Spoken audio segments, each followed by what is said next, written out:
Join me for conference this week as we continue our studies of ascending into our lightness and our health using yoga for our physiology and our spirituality.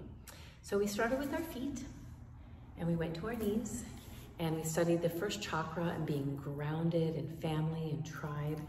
And this week we're moving into one of my favorite topics in yoga and one of my favorite things to talk about with both my private clients as well as my students here at the Shala is your hips and how important the hips are to our overall health. It's the core of our body, but also to our emotional health and our spiritual evolution. So I'm going to ask you to look up our map in Anatomy of the Spirit and go to where we would find the hips, which is on page 96 in our little map area. It's of course in our second chakra area. Along with that, and this is important because we're going to study the hips for 4 weeks, and I'm going to include all of these in the studies. Your sexual organs, your large intestine, your lower vertebrae, pelvis, appendix, and your bladder, all being the hip area.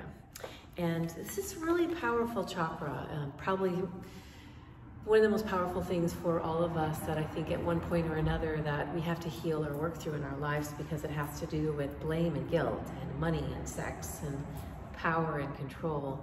And of course, creativity. It makes sense, right? Because that's where a reproduction happens, but it's where we create things in our life. It's ethics and honor in relationships.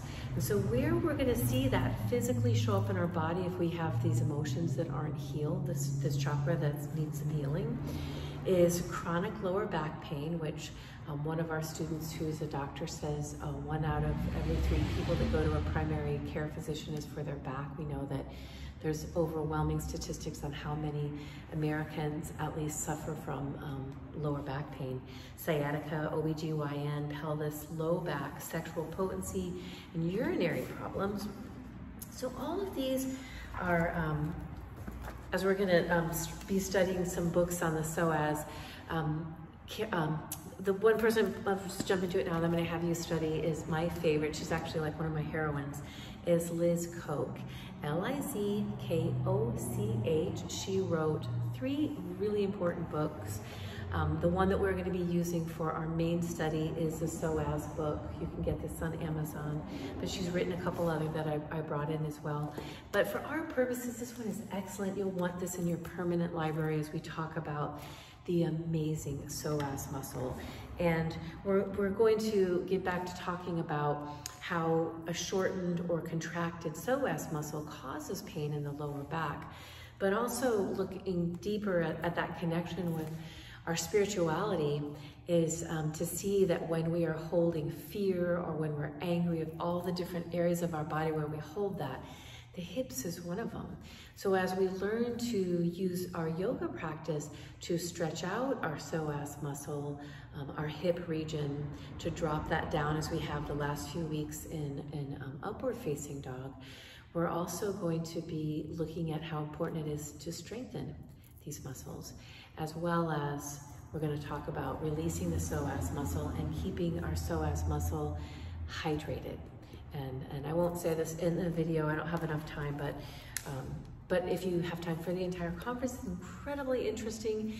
We are going to really get into this core region and how this can help us extend into other areas of our body, as we've already talked about our ankles and our knees, in order to stay vibrantly healthy. And we're also going to look at misusing like our psoas muscle rather than using our skeletal system, our bones, and how that can create dry psoas muscles and rigid psoas where we want it to be juicy and soft and supple. And we're gonna do that through movement. So this is really just an introductory to the next 4 weeks. I'm really excited about it because I believe this 4 weeks will make you physically more healthy. And I also believe this 4 weeks is going to be a really important part on your spiritual journey, and something that you might feel like you've healed or you're evolving, but you'll come back to again and again and be able to see it. This was the message I was going to say earlier, as the messenger. So the psoas for us, often the hip area, becomes a messenger for what's actually happening emotionally and physically. So join me for conference. This week's quote I want to share with all of you is by Krishnamurti. He said, "In oneself lies the whole world, and if we know how to look and learn, the door is there, and the key is in your hand. Nobody on earth can give you either the key or the door to open except you." I believe that this semester is going to open doors for you and remind you that you have the key. You always have.